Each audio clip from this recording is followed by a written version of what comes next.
2023년 5월 21일입니다. 오늘은 민수기 13장 말씀을 통해서 우리는 무엇과 전쟁하는가? 라는 제목의 말씀을 전하겠습니다. 민수기를 묵상하다 보면은 몇몇의 고비를 마주하게 되는데요. 28장부터의 말씀이 바로 그런 고비들입니다. 사실 28장과 29장에 나타난 이야기가 너무 일상적인 이야기라기보다는 여호와 하나님을 향한 제사에 대해서 계속 설명을 하고 하나님께 얼마나 많은 것을 바쳐야 되는지, 얼마나 자주 드려야 되는지, 얼마나 다양한 의미를 품고 그것을 드려야 하는지가 매번 어렵게 우리에게 느껴지게 됩니다. 겨우 두 장이에요. 28장과 29장입니다. 그런데 사실 절수로 따지면 굉장히 많습니다. 71절이나 되는 긴 분량입니다. 그 많은 분량에 어떠한 이야기들을 하게 되냐면 상번제라고 해서 매일 아침과 저녁에 제물을 바쳐서 드리는 제사를 드려야 한다고 그렇게 언급했고, 안식일을 지키는 규례는 안식일을 지켜야 되니까 일주일마다 행해야 됐습니다. 초하루 때 드리는 제사는 매달에 첫날에 드려야 했으니까 한 달에 한 번씩 드리게 되죠. 유교절과 유월절과 무교절을 지키게 되었고, 칠칠절을 지켜야 됐고, 신년과 속죄일과 마지막으로 초막절에 이르기까지 여러 가지 많은 1년에 해당하는 수많은 것들을 지켜내야 했습니다. 이제 이스라엘 백성들은 어느 위치에 서 있냐면 계속해서 이야기합니다만 모압 평지라는 지리적 배경에 있는 겁니다. 가나안 땅을 앞두고 있고 요단강만 건너가면 약속의 땅인 가나안 땅에 들어가게 되는데, 이제 너희가 가나안 땅에 들어가서는 여호와 하나님을 어떻게 섬겨야 하는지에 관해서 28장과 29장에서 이토록 많은 요구를 하고 계시는 것을 우리가 목격하게 됩니다. 이렇게 말씀하셨어요. 너희가 이 절기를 당하거든, 이 절기가 여러분에게 닥치거든 여호와께 이같이 드릴지니 이는 너희의 서원제나 낙헌제로 드리는 번제, 소제, 전제, 화목제 외에 드릴 것이니라. 모세가 여호와께서 모세에게 명령하신 모든 일을 이스라엘 자손에게 말하니라. 하나님의 요구가 굉장히 다양했고 굉장히 많았고 굉장히 복잡했습니다. 참 많다고 생각해요. 다르게 생각하면 왜 이렇게까지 요구하셨는가를 우리가 생각해 볼 법한 문제가 되는 것입니다. 매일같이 드려지는 동물들, 제사들은 누적되는 형식이어서 상번제가 있어서 매일같이 드리게 되죠. 그런데 그것과 더불어서 안식일이 되면 매일 드리는 제사와 더불어서 안식일에도 드리는 제사까지도 함께 드려야 했습니다. 누적이 되는 거예요. 게다가 개인적으로 여호와 앞에 서원한 일이나 개인적으로 여호와 앞에 자발적으로 드리는 제사의 경우도 누적이 되는 경우였으니까요. 어쩌면 하루에 드려야 될 양만 굉장히 많게 느껴졌을 수도 있겠다, 그렇게 생각을 해보게 됩니다. 우리가 헌금을 할 때 어떤 절기가 되게 돼서 교회에서 봉투를 새로 나눠주게 되죠. 그러면 이제 많은 경우에 어떻게 되냐면 기존에 내던 헌금의 액수를 봉투만 바꿔서 내게 되는 경우가 있게 돼요. 그런데 여기 말씀에서는 전혀 그것을 이야기하잖아요. 각각의 항목에 맞게 모든 것을 누적시켜서 여호와 하나님 앞에 제사를 드려야 옳다, 그렇게 가르치시더란 말입니다. 우리가 여기서 많은 것을 이야기하지 못해요. 왜냐하면 여기는 서론에 해당하니까요. 근데 여기서 짚어야 되는 것은 무엇이냐면 여호와 하나님께 얼마나 집중하려고 애써야 되는가에 대한 표현이라고 우리가 이해해야 되는 것입니다. 가나안 땅에 들어가게 됐습니다. 그런데 여호와께서 요구하는 것이 많다고 말하기에 앞서서, 부담을 말하기에 앞서서 이스라엘이 가나안이라는 땅, 이제는 광야에서 여호와께 책임지시는 그 만나가 그치고 자기들의 손으로 자기들의 힘으로 농사를 짓고 밭을 일구어서 목축을 해서 그들의 손으로 먹을 것을 자기들을 책임질 수 있다고 생각되는 그 가나안 땅에서 과연 이스라엘은 여호와 하나님을 기억할 수 있을까? 그 문제에 맞닥뜨리게 되는 공간이었기 때문입니다. 여러분도 마찬가지죠. 삶에 바빠요. 삶에 허덕여요. 그러니까 여러분들은 여러분의 힘으로, 여러분의 능력으로 살아갑니다. 그러는 가운데 하나님을 기억하는 것은 얼마나 어렵답니까? 내 힘으로, 내 노력으로, 내 공부의 결과로 내가 열심히 면접 봐서 내가 합격해서 내가 애써서 내 삶을 책임지는 줄 아는 삶을 살다가 보면 여호와 하나님은 잊혀지기 참 쉽지요. 하나님은 이토록 많은 제사를 요구하셨습니다. 다르게 표현하면 우리가 그토록 여호와 하나님을 잊어먹기가 참 좋은 것이죠. 그걸 이해하셔야 합니다. 우리가 중요하게 생각하는 것들에 우리는 많은 것을 투자합니다. 제 수입 가운데 많은 부분은 보험입니다. 저축성 보험이에요. 사실 이제 돈을 투자할 줄 모르니까 보험에 쏟게 되는데 결국에는 제가 넣게 된 이 보험이 제 뚜렷하지 않을 미래의 삶을 보장해 주리라 그렇게 계산했기 때문에 저는 이렇게 보험에 투자를 하게 됩니다. 그런데 여기에 함몰되게 되면 청년 여러분, 하나님에 대한 신뢰는 멀어집니다. 현대의 구조는 우리에게 주어진 거예요. 공부해야 돼요. 직장 가야 돼요. 여러분 취직해야 되고 돈 모아야 돼요. 그게 여러분에게 옳은 겁니다. 현대 우리에게 주어진 환경이니까요. 그런데 그보다 앞서 중요한 것은 무엇이냐면 여호와 하나님을 신뢰하는 것이 우리에게 있어야 합니다. 그것이 무엇보다 중요합니다. 그리고 그만큼 여호와 하나님이 중요하다면 여러분은 하나님께 도대체 얼마나 많은 것을 드리고 있는가를 생각해 보셔야 합니다. 돈뿐만 말하는 것이 아니라 시간과 관심을 이야기하는 겁니다. 하나님은 매일같이 상번제를 드리게 하셨어요. 매일 하나님을 찾아야 한다고 말씀하셨어요. 그런데 우리는 어떻게 하고 있는가? 우리는 하나님에 대해서 얼마나 의미를 부여하고 얼마나 가치를 부여하고 있는가? 사실 수많은 것들에 우리는 많은 시간을 투자해요, 여러분. 공부할 때 시간 많이 내는 거 우리 전혀 아무도 이상하게 생각하지 않아요. 돈 버니까 야근하는 거, 야근 수당 먹는 거 우리 아무도 이상하게 생각하지 않아요. 다 당연하게 생각해요. 그게 너무나 마땅하고 합당해요. 그런데 하나님을 찾는 일은 여러분 어떠합니까? 생각하십시오. 이것이 중요합니다. 제가 그래서 비록 돈을 많이 저축함으로 그것에 기대며 살아가는 듯하지만 그래서 저는 헌금을 드릴 때 계산하지 않고자 합니다. 제가 어떤 항목에 헌금을 내야 되는지 정해놔요. 물론 대단히 많은 헌금을 드리지 못합니다만 드려야 할 때면 전 남은 돈을 따지지 않습니다. 그렇지 않으려고 노력합니다. 그것이 제가 여호와 하나님을 기억하는 방식이기 때문입니다. 그래야만 제가 돈으로 살지 않고 여호와 하나님께서 제 삶을 책임져 주신다는 것을 고백할 수 있기 때문입니다. 하나님은 이스라엘에게 많은 제사를 부과하심으로 이스라엘이 어떻게 하면 하나님을 기억할 수 있을 것인가? 어떻게 하면 하나님께서 이스라엘에게 베푸신 것이 무엇인가를 기억하며 살 수 있을 것인가? 그것을 가르치셨습니다. 기회를 허락해 주신 겁니다. 청년 여러분, 여러분도 마찬가지입니다. 전혀 다르지 않습니다. 교회에서 봉사하는 이들이 저는 굉장히 많은 기회를 얻었다 생각합니다. 리더를 맡게 되거나 악기를 연주하거나 싱어로 서게 되면은 많은 사람들은 시간과 노력과 돈을 쏟아야 합니다. 여러분 중에 어떤 사람들은 그냥 부담스럽게 여겨서 어쩌면 내가 투자하는 것들이 아깝게 여겨져서 여러 가지 이유로 그런 자리를 사모하지 않을 수도 있습니다만 그들은 사실 대단한 기회를 얻는 것이죠. 내 삶에서 많은 부분을 교회에 투자할 수밖에 없는 환경을 얻어낸 것이니까 이것은 굉장히 중요한 일입니다. 그런데 그럴 때에 그런 기회를 잘 사용하는 여러분 되십시오.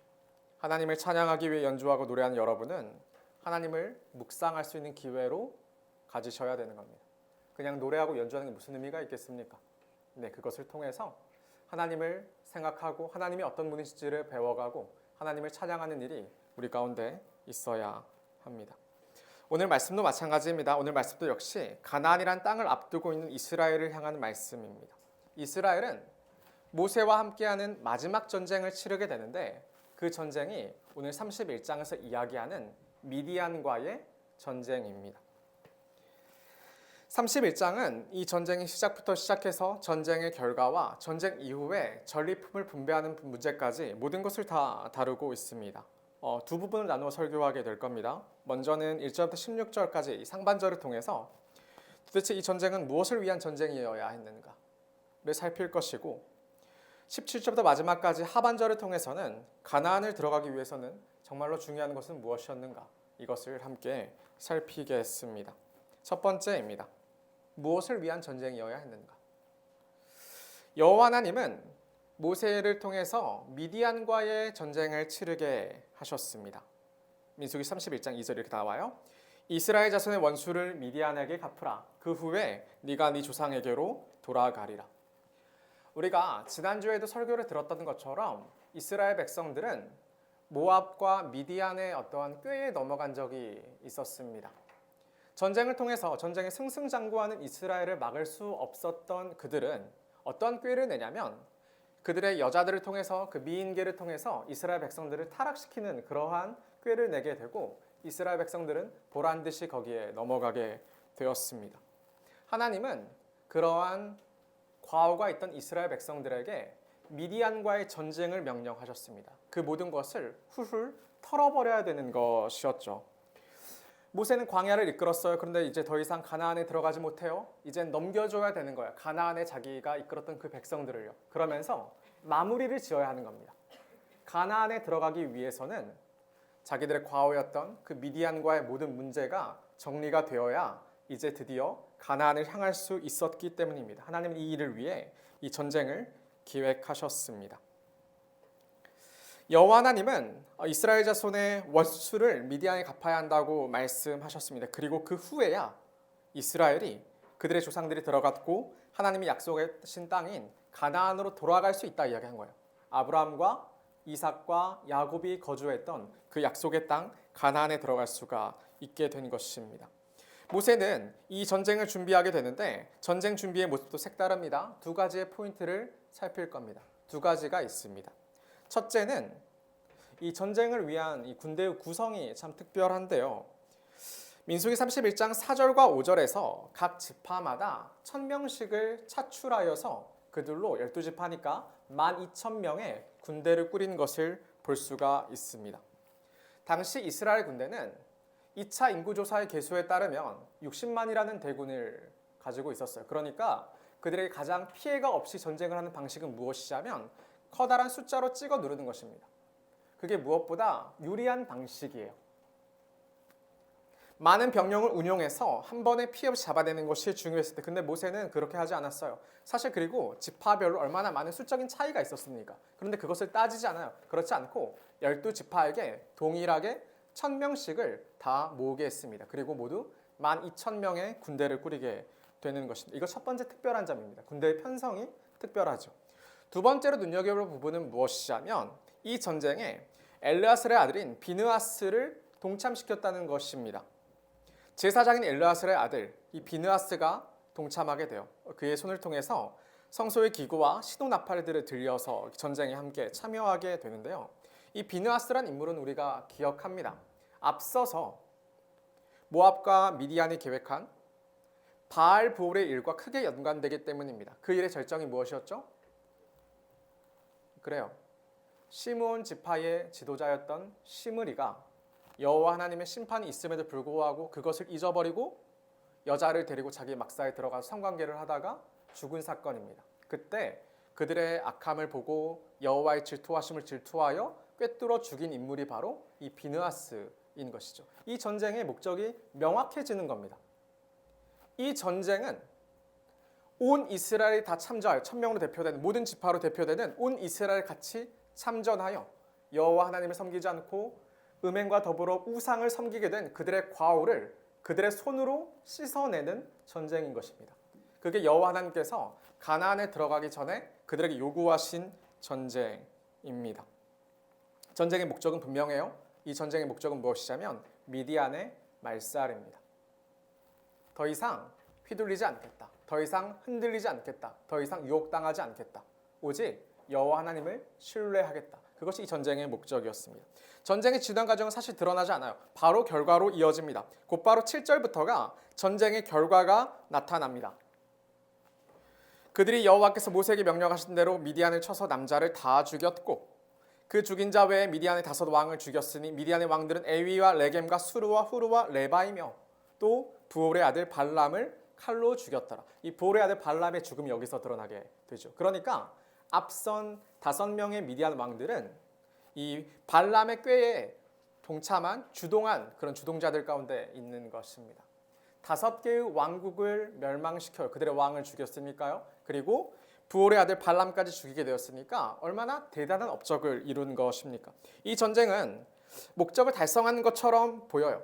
미디안의 남자들을 다 쳐 죽였을 뿐만 아니라 부올의 아들인 발람을 포함해서 이 바알볼의 일을 주동했을 5명의 미디안 왕들까지 모두 다 사로잡아 죽였기 때문입니다. 그렇게 기록하고 있기 때문입니다. 그런데 이 전쟁의 결과에 맞추어진 포커스는 단순한 승리가 아닙니다. 그보다 여기서 가장 더 드러나고 두드러지게 강조되는 것은 무엇이냐면 전쟁을 통해 수많은 전리품을 얻었다는 데에 거기에 포커스가 있게 되는 거죠. 거기에 포커싱이 되는 겁니다. 9절부터 보겠습니다. 이스라엘 자손이 미디안의 부녀들과 그들의 아이들을 사로잡고 그들의 가축과 양떼와 재물을 다 탈취하고 그들이 거처하는 성읍들과 촌락을 다 불사르고 탈취한 것 노력한 것 사람과 짐승을 다 빼앗으니라. 그들이 사로잡은 자와 노력한 것과 탈취한 것을 가지고 여리고 맞은편 요단강가 모압 평지의 진영에 이르러 모세와 제사장 엘르아살과 이스라엘 자손의 회중에게로 나오니라. 이스라엘은 미디안의 부녀들과 아이들을 사로잡아 왔습니다. 전쟁에서는 어쩌면 당연한 결과이죠. 60만이란 병력을 유지했지만 사실 이제 그 전에 전염병으로 얼마나 많은 수가 죽어야 했습니까? 그때 인구를 회복하는 가장 손쉬운 방법은 전쟁의 포로들을 첩으로 맞이하여서 그들로 아이를 낳게 하는 방식입니다. 너무 당연한 이야기이죠. 너무 손쉬운 이야기입니다. 이것은 인구의 증감을 위해 당연한 일들일 뿐만 아니라 어쩌면 전쟁 가운데 망해버린 나라의 포로들을 위한 그들이 베풀 수 있는 자비였을 수도 있는 겁니다. 다른 잔인한 나라들에게 붙잡혀서 유린을 당하는 것보다 그렇게 그들이 처참한 삶을 사는 것보다 차라리 이스라엘 가운데 거두어져서 살아가는 것이 훨씬 더 나았을 수도 있습니다. 게다가 이제 많은 전리품을 털어오는데 그 양이 대단히 많이 나타나요. 31절 후반부에서 이렇게 나타납니다. 탈취한 목록을 썼는데 양은 67만 5천 마리, 소는 7만 2천 마리, 나귀가 6만 1천 마리였다 하고 그 외에 수많은 포로를 데리고 돌아왔다고 이야기합니다. 대단한 승리고 대단한 업적이죠. 광야 가운데 여러 전쟁을 치렀지만 이만큼의 커다란 승리는 어디에도 없었습니다. 이스라엘은 이제 그만큼 있으면 어쩌면 하나님이 주신 만나 따윈 필요치 않을 수도 있겠죠. 얼마나 많이 불평했어요. 만나가 지겹다고, 매출하기조차 지겹다고. 그런데 그들의 손에 주어진 수많은 소와 양과 나귀와 그 많은 것들은 그들에게 얼마나 많은 부요함을 허락해 주는 것입니까? 그런데 문제는 그렇게 대단한 업적을 짊어지고 돌아온 그 군대를 향해서 모세가 분노했다는 것에 있습니다. 모세가 분노하게 됩니다. 기껏 전쟁에 승리하고 대단한 전리품과 함께 돌아온 지휘관들인 천부장들과 백부장들에게 모세가 분노합니다. 분노의 이유가 무엇이냐면 여자들을 살려왔다는 것입니다. 여자들을 살려왔다는 것이에요. 민수기 31장 15절과 16절을 보면 이렇게 나와 있습니다. 모세가 그들에게 이르되 너희가 여자들을 다 살려두었느냐? 보라, 이들이 발람의 꾀를 따라 이스라엘 자손을 부올의 사건에서 여호와 앞에 범죄하게 하여 여호와의 회중 가운데에 연병이 일어나게 하였느니라. 이스라엘 백성들이 데려온 여자들의 면면을 보니까 그들 가운데는 어떠한 인물들이 속하게 되냐면 바알 부올의 일이라고 불린 이스라엘 백성들이 이방 여인들과 음행한 그 일들에 동참한 여인들까지도 그들이 살려서 데려왔더라는 겁니다. 사실 산술로 따지면 그것이 맞죠. 그렇게라도 데려와서 인구의 증가를 노려야죠. 노예라도 부르면 그들은 훨씬 더 강대한 민족이 될 수 있었을 겁니다. 그런데 모세가 그것을 두고 굉장히 크게 분노합니다. 이 군대는 승리에 취해요. 많은 재물과 풍요에 취합니다. 이 전쟁의 목적이 무엇인지를 잊어버립니다. 어리석은 선택을 했습니다. 앞서 이야기한 것처럼 포로 자체를 끌고 온 것 자체는 문제가 아닐 수도 있습니다. 여호와 하나님은 가나안 땅에 들어가게 되었을 때 그 땅의 모든 자들을 진멸하라고 그렇게 명령하신 바 있지만 이들은 가나안 땅에 속한 자들도 아니잖아요. 요단강 넘어서 있으니까. 그런 것도 아니잖아요. 그러니까 그들을 좀 취하는 것이 그렇게 무엇이 문제가 되겠습니까? 청년 여러분. 이스라엘은 굉장히 큰 전쟁을 치렀습니다. 이 전쟁은 가나안을 들어가기 전에 치르는 마지막 전쟁입니다. 이 전쟁의 목적은 무엇입니까? 우리가 우리 삶의 전쟁이라고 정의할 수도 있고 신앙생활 자체가 전쟁이라고 말할 수도 있는데 오늘 말씀에서 전쟁과 우리 삶을 일치하게 한번 이어본다면 여기 나타난 미디안과의 전쟁은 우리의 신앙의 결단과도 같은 그러한 전쟁입니다. 이제 가나안 땅에 들어가려고 내가 기독교인으로 살고자 내가 하나님의 자녀로 그렇게 살고자 결단하는 그러한 성격의 전쟁인 것이죠. 여러분들은 대부분이 교회에 꾸준히 나와서 하나님의 자녀라는 인식이 있을 거니까 그렇다면 여러분들이 기존에 했던 그 해이한 신앙생활을 버리고 우리가 정말 진솔하고 진실하게 진지하게 하나님의 자녀로 백성으로 살고자 결단하는 그러한 성격의 전쟁이 여기 나타난 전쟁일 수가 있는 겁니다. 근데 문제는 뭐냐면 오히려 너무 많은 풍요에 있었습니다. 결핍의 문제가 있는 게 아니죠. 사람들은 결핍이 문제인 줄 알지만 결핍은 오히려 신앙 가운데서는 좋게 작용하는 일들이 참 많이 있습니다. 가난한 나라들은 여전히 복음을 잘 받아들여요. 근데 부자 나라들은 하나님을 떠나요. 우리나라 잘 살게 되었더니 누가 교회를 찾습니까? 우리나라 잘 살게 되었더니 사람들이 교회에 도대체 요구하는 것은 그냥 교인들이 열심히 봉사하고 돈 많이 내는 것밖에 없죠. 아무도 구원을 바라지 않아. 그냥 교회 와서 여러분이 요구하는 것은 어쩌면 그냥 위로인 거지. 위로인 거지. 이스라엘은 여호와 하나님의 도우심으로 커다란 승리를 맛보았습니다. 여호와 하나님은 많은 풍요까지도 허락해 주셨는데 그 이스라엘 백성들의 손으로 그것을 허락해 주셨어요. 지파별로 모두가 참여해서 그것을 얻어낸 것이죠. 신앙이라는 것은 참 그런 것입니다. 신앙이라는 것은 자기 손으로 결단해야 되는 거예요. 어릴 때는 부모의 손을 잡고 교회에 나오게 되면 억지로 나오게 되고 그럴 수도 있어요. 그것도 어쩌면 나쁜 것은 아니에요. 그런데 여러분 나이가 되잖아요. 여러분 나이를 먹었어요. 어른이 됐어요. 여러분 이제 성인이라는 타이틀을 달았어요. 그러면 여러분의 손으로 결단해야 되는 것이죠. 여러분의 손으로 그 길을 가고자 해야 되는 것, 신앙 고백을 해낼 수 있어야 되는 겁니다. 그리고 이것을 여호와 하나님이 도와주세요. 그런데 아이러니하게도 우리가 신앙생활을 결단하고 살아갈 때에 가장 큰 문제는 결핍이 아니라 오히려 풍요였습니다. 이스라엘은 전쟁을 마치고 전리품의 정신을 못 차려요. 그 전쟁이 무엇을 위한 전쟁이었는지도 잊어버려요. 그래서 전리품을 잔뜩 가져왔는데 하나님이 그것을 막으신 적이 없는데 그런데 그 중에 더 많이 얻고자 바알보울의 일에 가담한 여인들까지도 데려와요. 더 많이 얻으려고 하나님을 버린단 말이에요. 너무나 자연스럽게 그들의 풍요를 위해 그런 선택을 해냅니다. 하나님이 은혜를 베푸셔서 어떤 사람들은 자기 삶의 문제를 놓고 기도해요. 하나님 문제를 해결해 주세요. 그래서 삶에 풍요가 와요. 그런데 그들은 그 삶이 하나님께 다시 돌이켜지지 않아요. 예배가 중요하지 않아. 하나님을 찾지 않아. 그냥 더 풍요를 찾아서 그렇게 쫓아서 살아가. 그런 삶이 생기더란 말이에요. 제가 중고등부 담당할 때 걱정되는 부분들이 참 많았는데 결국 해결하지 못했는데 사실 그래서 참 많이 아쉬운 마음이 있는데요. 중고등부에서 여름 수련회 같은 이제 행사를 하게 되면 꼭 그 뒤에 이제 보상을 주어야 되는 게 너무나 일상적이었습니다. 수련회가 3일이잖아요. 예를 들면 그럼 이틀은 수련회에 참여해요. 그럼 마지막 날은 꼭 에버랜드에 가야 되는 것이죠. 그러면 저는 이제 어떻게 생각을 하냐면 얘네들한테는 수련회는 억지로 짊어지는 짐이고 그런데 이 수련회를 왜 억지로 짊어지냐면 더 좋은 더 큰 보상이 있으니까 그것을 하게 된다는 인식을 줄 수밖에 없게 되는 것이죠. 수련회 자체가 그들에게 복이고 그들에게 소망이 되는 게 아니에요. 목적이 되는 게 아닌 거예요. 근데 그게 너무 익숙해 버리는 거예요. 그러니 끝내는 당연히 아이들은 이제 마지막 날에는 일찍 출발해서 에버랜드를 향해서 난 피곤해 죽겠는데 더 있으면 안 돼요. 그래서 차 막힐 때까지 있다가 그렇게 오게 되는 코스를 밟아가는 거예요. 참 재밌다고 생각하는데 그런데 교회가 줄 수 있는 보상은 굉장히 유한한 거예요, 여러분. 유한한 거예요. 그렇게 여러분이 자랐잖아요. 여러분이 그걸 경험하고 자랐잖아요. 그러니까 여러분들은 이제 성인이 됐어요. 에버랜드 가자 해서 여러분 꿈쩍해요? 안 하지. 교회 행사에 참여하지 않고 말지. 에버랜드 안 가고 말지. 다람쥐 잔치에 참여하지 않고 말지. 그러니까 목적 자체를 잃어버린 거예요. 목적을 잃어버린 거예요. 하나님의 목적이 되는 삶이라는 것이 너무나 흐릿해져 버린 거예요. 인생이라는 게.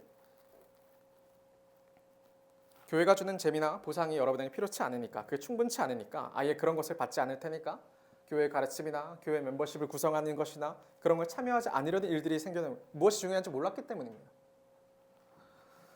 이럴 때는 베드로가 못 걷는 사람을 고쳤을 때 그 베드로가 했던 말이 항상 기억이 납니다.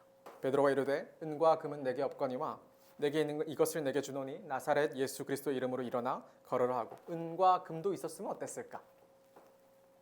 교회가 은과 금도 있고 나사렛 예수 그리스도의 이름도 있었으면 어땠을까? 그 생각을 하게 되는 부분. 근데 그런 게 아니에요. 은과 금이 없으니까 나사렛 예수님의 이름이 드러납니다.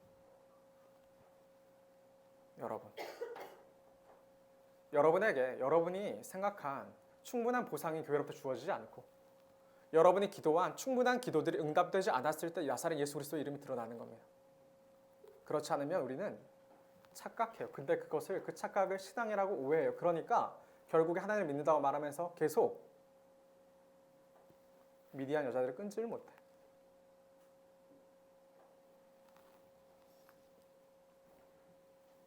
이스라엘은 지금 이 전쟁이 무엇을 위한 전쟁인지를 잊어버렸습니다. 풍요가 이스라엘을 행복하게 하는 것이 아니라 하나님이 그들과 함께 계시는 것이 그들에게 진정한 복이라는 것을 잊어버렸습니다. 가나안을 향해 가기 위한 여정에서의 전쟁이었는데 이스라엘은 어느새 목적이 가나안이 아니라 그들의 풍요에 있고야 맙니다. 우리는 무엇에 집중하며 살아갑니까? 여러분 삶의 미디어는 도대체 무엇입니까? 좋아 보이지만 여호와 하나님과 관계를 깨뜨리는 것은 도대체 무엇입니까? 게으름 따위가 아닙니다. 만약 여러분이 게을러서 성경 읽지 않는다면 그건 말이 되지 않는 거예요. 하나님이 가볍고 하나님이 하찮으니까 성경 읽지 않는 거죠. 그렇게 보셔야 돼요. 만약에 여러분이 게을러서라고 이야기한다면 그러면 그래서 그것 때문에 회사 빠지고 그것 때문에 결혼 못하고 그렇게 해야지. 그래서 정신과 치료 받아야지. 그래 의미가 있지. 그러는 게 아니에요. 어느새 우리 가운데 전혀 의식하지도 못한 채 깊숙이 우리 속에 들어오는 것은 그 미디안이 해결되지 본 적이 없는 거예요. 미디안을 배제하려고 애써 본 적이 없는 거예요. 그냥 하나님이 좀 침해되더라도 나는 이 세상의 풍요를 꿈꾸고 좋은 것을 꿈꾸는 것이 인생이 되버리는 거예요. 이 전쟁은 무엇을 위한 전쟁이냐면 미디안을 진멸하기 위한 전쟁입니다. 그것이 여호와 앞에 합당하기 때문입니다. 올바르기 때문입니다. 이 전쟁은 어떻게 결과를 맺었냐면 여호와 하나님이 함께 하셨더니 우리 중 한 사람도 죽나지 않았다고 했어요. 아무도 죽지 않았어요. 아무도 죽지 않았어요. 여호와께서 함께 하셨더니. 그러니까 이 전쟁은 여호와께서 치르신 전쟁이란 말이에요. 청년 여러분, 여러분은 미디안을 배제한 적이 있습니까? 하나님과 다른 우상을 음란하게 섬기게 만드는 그것들을 배제한 적이 있습니까? 철저하게 고민해서. 근데 우리가 사실 너무나 자연스럽고 너무나 당연하게 어느새 기독교인이라는 타이틀을 달았다 보니까 그런 고민들을 다 안 하고 어른이 돼버렸어. 가나안 땅에 들어가려면 하나님과 내가 정말 동행하려면 나와 하나님과 사이를 가로막는 하나님보다 나보다 더 좋아 보이는 그 모든 것들을 끊어내는 것들이 필요했는데 근데 그게 되지 않은 거야. 되지 않는 거야. 우리 전쟁은 미디안과의 전쟁이에요. 우리의 전쟁은 가나안에 들어가기 위한 전쟁이에요. 미디안을 내버려둔 채로는 가나안에 들어갈 수가 없어요. 부자가 천국에 들어가는 것은 여기서 나타나는 부자는 돈이 많다는 의미가 아니라 하나님 말고도 내가 누릴 것이 많은 자들이란 말이에요. 부자가 천국에 들어가는 것은 낙타가 바늘길을 통과하는 것보다 어렵다고 그렇게 말씀하신 거예요. 예수님이 그래서요. 여러분 삶에서 미디안이 무엇인지를 분별하셔야 돼요. 열심히 싸우셔야 돼요. 그리고 그 싸움을 여호와 하나님께서 도우시는 것을 경험해야 되는 겁니다. 경험해야 되는 것이에요. 그런 경험이, 그런 복이 저와 여러분에게 있어야 하는 것이죠. 이따 팬모임 때 많은 이야기를 하세요. 정말로 철저하게 내 삶의 미디안은 무엇일까? 난 정말 끊어본 적은 있을까? 난 사실 이것을 고민조차 해본 적은 없지 않을까? 생각하십시오. 첫 번째 이야기입니다. 두 번째 이야기를 해야 돼요. 이제 하반절에 대한 이야기를 보게 될 텐데 31장 17절부터 보게 될 겁니다. 이 하반절에서는 모세가 전쟁에서 복귀한 군대와 전리품에 대해서 어떻게 처분을 하는지가 이제 주된 내용이 됩니다. 가장 먼저 이슈가 되었던 그 여인들에 대한 처분을 먼저 보겠습니다. 그러므로 아이들 중에서 남자는 다 죽이고 남자와 동침하여 사내를 아는 여자도 다 죽이고 남자와 동침하지 아니하여 사내를 알지 못하는 여자들은 다 너희를 위하여 살려둘 것이니라. 모세는 이 여인들 가운데 남자와 동침한 여인들을 모두 죽이도록 명령했습니다. 모세의 명령은 이스라엘에게 커다란 경각심을 가져다 주었습니다. 이미 데려왔으니 어쩔 수 없지 않느냐라고 말할 수도 있지만 모세는 그것을 허용하지 않았습니다. 모세는 그것을 허용하지 않았어요. 그러니까 제가 이제 모세의 역할을 제 역할로 생각해 보는 거예요. 여러분과 공감하지 못할 수 있고 여러분을 위로하지 못할 수 있지만 저는 여러분의 기준을 제시해야 되는 것이죠. 허용할 수가 없는 거예요. 바알볼의 일에 가담했을 모든 가능성을 끊어내는 겁니다. 청년 여러분, 우리가 여기서 단호함을 배워야 됩니다. 이 단호함과 분명함이 여호와 하나님을 향한 우리 태도에서 드러나야 됩니다. 어설프게는 여호와 하나님을 섬길 수가 없는 것이죠. 옛 여자친구를 옛 남자친구를 정리하지 않고는 새로운 관계를 온전히 가질 수가 없는 겁니다. 그럴 수가 없는 겁니다.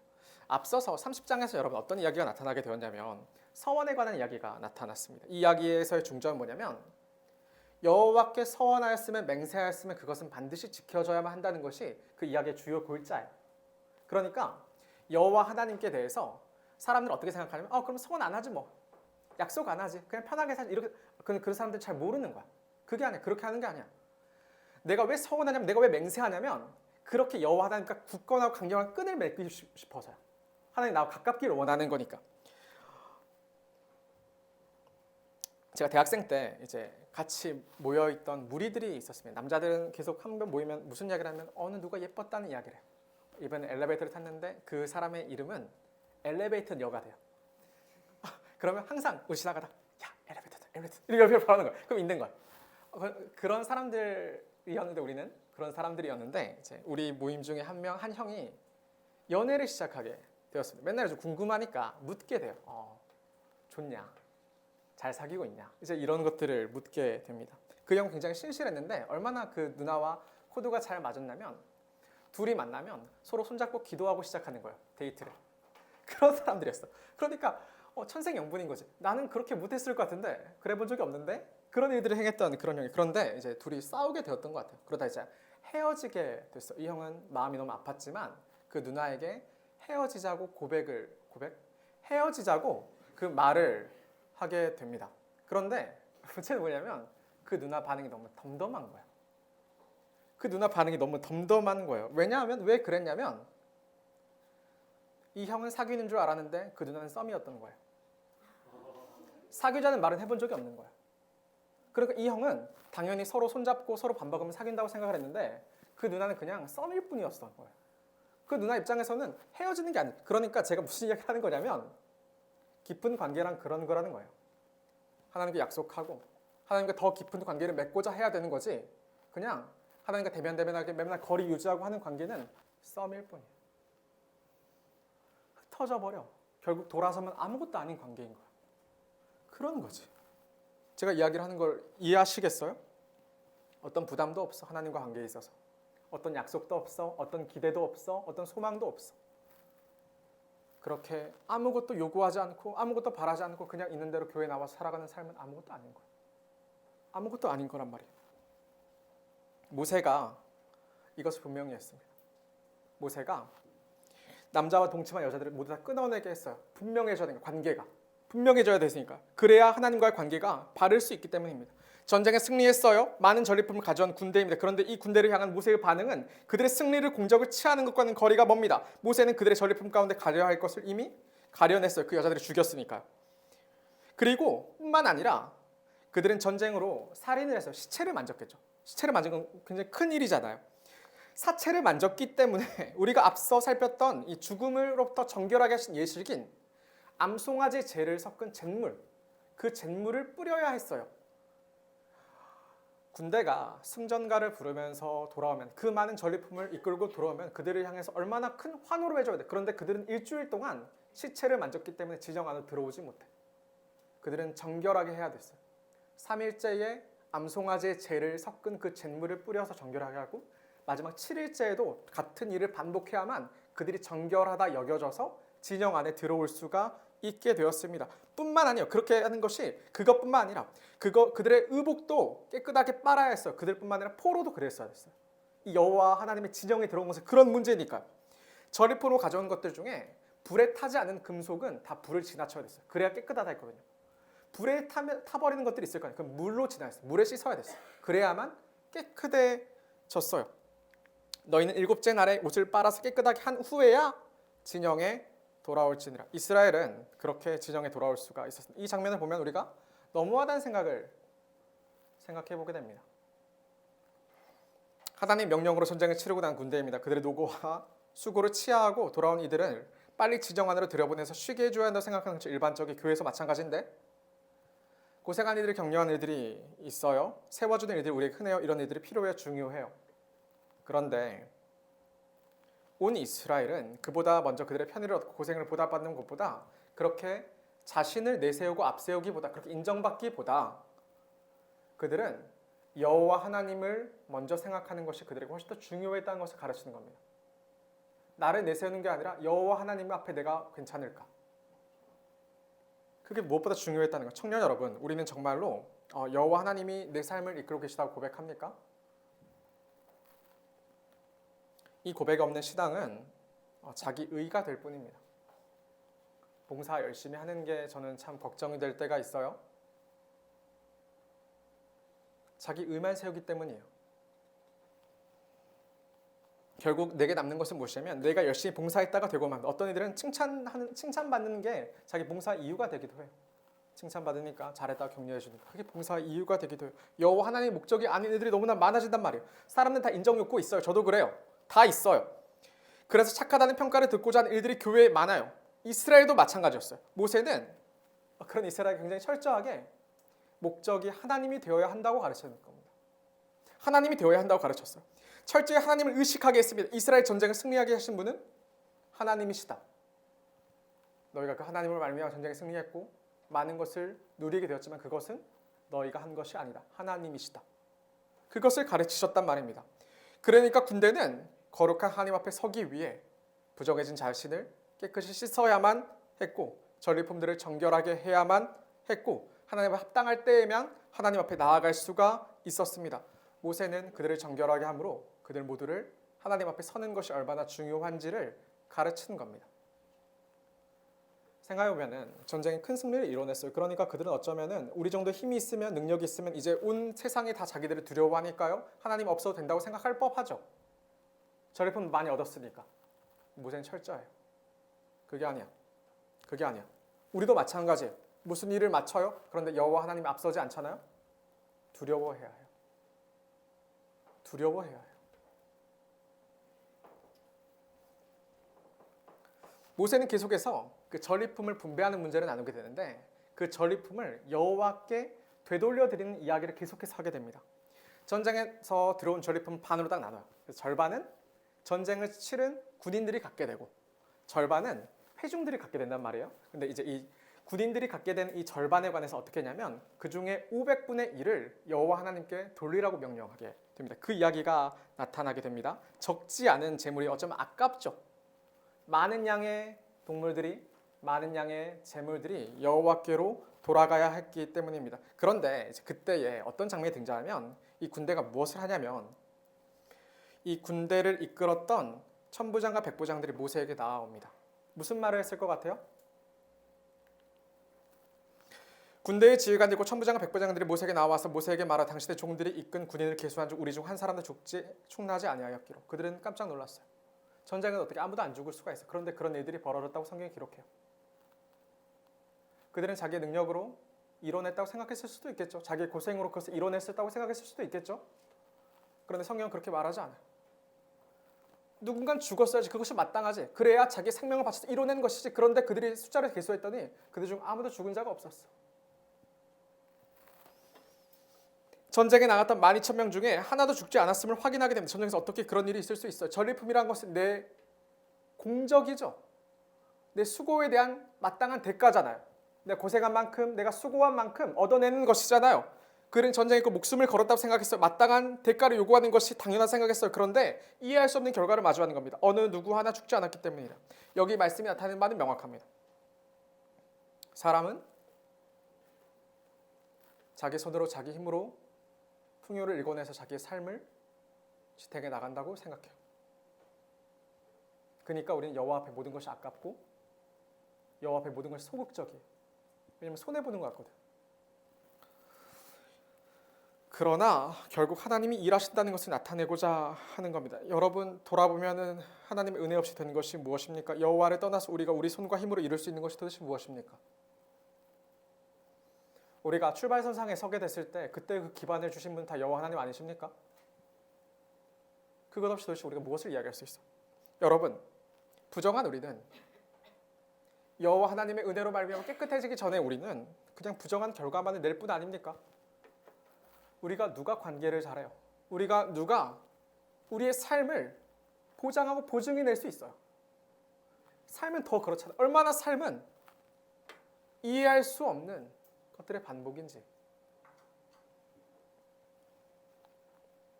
그런데 부정한 우리는 어리석게도 불만과 불평을 품어요. 내 삶에서 결핍을 더 찾아요. 내 삶에서 만족되지 않은 것들의 함몰돼요. 하나님이 나와 같은 자를 붙잡아 주셨고 지금까지 이끄셨다는 것을 잊어요.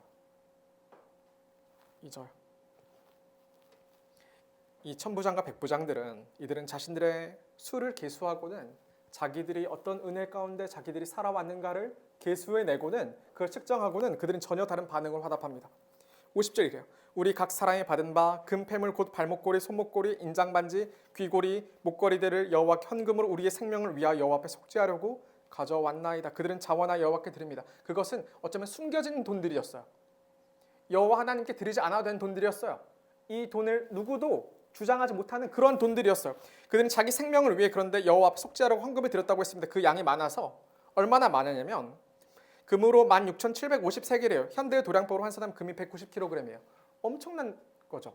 이해할 수 없을 만큼 많은 돈이잖아요. 그들은 그들의 자기의 생명값으로 여호와 앞에 그렇게 드려요.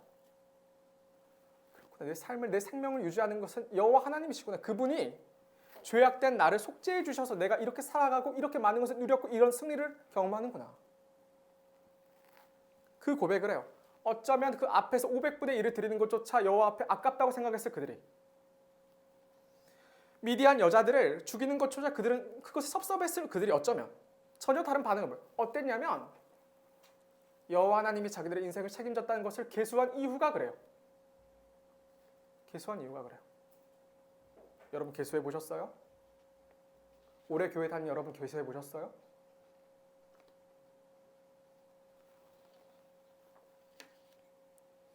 가나안에 들어간 이스라엘 가장 중요한 것은 무엇보다 하나님의 은혜를 붙든 일입니다. 그것을 계수해보는 일이에요. 그게 무엇보다 중요해요. 하나님의 일하심을 의지하는 것이에요. 내 삶에도 이것이 인정되는 것이에요. 여호와 앞에 드리는 시간과 노력과 물질이 아깝다고 매번 그런데 아까움을 내가 감당해내는 그게 신앙생활이 아니라 그래서 착한 척하는 게 아니라 정말 그런 게 아니라 여호와께서 내게 어떻게 행하셨는지를 알고 그것이 계수된 자가 하나님 앞에 마땅한 반응을 올려드리는 것이 신앙생활인 것입니다. 어릴 때는 아무것도 모르니까 그냥 아빠 따라서 엄마 따라서 신앙생활 할 수 있어. 여러분 크잖아요. 여러분 의무를 짊어지는 거예요. 여러분 그것을 감당하시는 무엇이냐면 하나님 내 삶에 얼마나 많이 개입하셨는가. 하나님은 지금도 내 삶에 어떻게 역사하시는가. 이해할 수 없게. 청년 여러분, 여러분의 삶은 누가 이끄십니까? 누가 책임지십니까? 여호와 하나님께 많은 것을 드리는 여러분이 되시기를 원하는 겁니다. 그래서요. 서원을 드리고 맹세를 드리고 감사를 드리는 여러분이 되시기를 원하는 것입니다. 억지로 행하는 게 아니라 진실로 여호와 하나님이 여러분을 위해 일하신다는 것을 깊게 생각하는 여러분이 되기를 원하는 거예요. 새벽에 나와서 펑펑 울어야 되는 거예요. 그러니까 내 삶이 얼마나 보잘것없는가에 관해서 그 고민한 시간이 있어야 되는 거죠. 근데 우리의 신앙은 너무나 기계적이야. 고민할 기회가 없어. 나눌 기회가 없어. 어느새 우린 다 기독교인처럼 인정받고 어느새 우린 다 가나를 넘어가 버렸어. 고민 없이, 생각 없이. 사실 사람은 참 부정하고 투성해요. 저도 마찬가지예요. 누구도 자신할 수 없어요. 남을 정죄하지만 자신할 수 있는 사람은 아무도 없어요. 그런데 돌아보면 하나님의 은혜예요. 은혜예요. 이스라엘은 자기 승리와 자기 성과에 취하지 않고 오직 여호와 옆에 붙어 있으려고 부정해진 자신을 찢고 거룩한 여호와와 함께 하려고 애쓰게 됩니다. 그게 아니구나. 내가 한 그 성과를 드러내는 게 중요한 게 아니라 하나님이 그 부정해진 나를 이렇게 감당해 주시는구나. 다시 여호와 가까이로 나를 부르셨구나. 그게 중요했습니다. 그게 가나안을 넘어가는 그들에게 가져야 될 가장 중요한 태도예요. 모세가 이것을 가르칩니다. 저와 여러분이 가장 좋은 것은 여호와 하나님과 함께하는 것임이 분명해지길 소망하는 겁니다. 이게 중요한 거예요. 그러면 중요한 거예요. 말씀 정리해야 돼요. 사랑하는 청년 여러분, 전쟁 같은 삶이요. 삶의 어려움이 왜 없겠어요? 사실 저는 크게 어려움이 없는데 왜냐하면 저는 많이 가지를 하지 않기 때문이에요, 여러분. 그런데 어느 순간 이제 병에 걸릴 수도 있는 거고 어느 순간 제 능력을 벗어난 그렇지만 저와 연관된 일들이 벌어지겠죠? 참 어렵다고 생각을 그럼 감당할 수 있을까? 난 여유가 없는데 그런 생각도 해보게 됩니다. 그래서 요즘 찬양 가사들 보면은 내 어려운 삶에 빛을 비추시고 언제나 동행하시는 하나님을 찬양하는 내용들이 참 많습니다. 그런데 진짜 어려움은 그런 게 아니라 하나님을 자꾸 떠나려는 우리의 모습이 참 어려운 거예요. 이것이 진짜 어려움이에요. 우리가 전쟁해야 될 것은 하나님과 자꾸 멀어지려는, 하나님 대신에 다른 풍요를 쫓으려는 우리 속에 미디안인 거죠. 미디안인 거죠. 하나님 나를 붙잡아 주지 않으시는 게 아니라 여호와 하나님과 멀어지게 하려는 우리의 부정함이, 그런데 그 부정함 채로 잊고자 하는 우리의 마음이에요. 부정한 채로 여호와 하나님 앞에 서는 것이 전혀 두렵지 않아 하는 그런 모습들이에요. 그게 우리가 전쟁해야 될 우리의 전쟁이에요. 우리의 삶은 전쟁입니다. 우리는 군인이에요. 청년 여러분, 전쟁에 승리하십시오. 하나님께 열심히 의지하여 우리의 손으로 그 전쟁을 수행하십시오. 그리고 그 전쟁의 끝에 내가 고생해 쟁취했다 이게 아니라 내가 전쟁에 하나님을 붙들고 의지했더니 하나님이 내 삶에서 정말 전쟁을 승리하게 하시더라. 내가 이 전쟁을 말미암아 하나님과 더 가까워지더라. 그것을 고백하는 것이 여러분 신앙이 되어야 됩니다. 신앙이 되어야 됩니다. 저와 여러분 모두의 삶이 하나님 온전해지고 더욱 사랑이 넘쳐나기를, 미디안이 물러나고 무엇도 하나님께 아깝지 않을 정도로 하나님의 은혜를 깊이 경험하는 나나 되기를 축복합니다. 오늘 말씀을 놓고 같이 기도하겠습니다.